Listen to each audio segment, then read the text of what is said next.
kwenye yale maombi ya uchaguzi.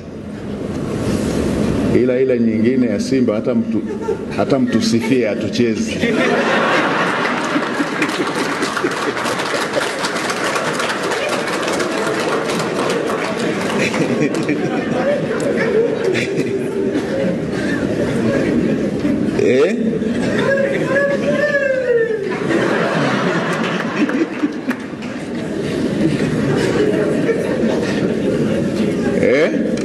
Mpaka mambo yetu yasikilizwe. Maana hao jamaa wanaturudishia ule utaratibu wa kucheza kwenye palio ule. Yule aliyekuja na mpira eti amruhusiwi kumkaba. Mkimkaba anaondoka na mpira wake.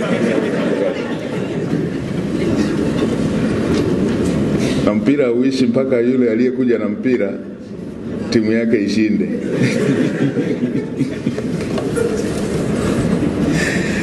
Mpira wa kushona ule na ukumbuka sana. Hatuchezi mpaka Mpanzo afanyaje? Aondoke. Kwa nini? Nini Mpanzo ndo? Wewe ule mtu ule. Nani wa kumkaba Yanga pale? Wewe ule mtu. Kuna maweki pale. Mtu mmoja anafikiri watu watatu yeye.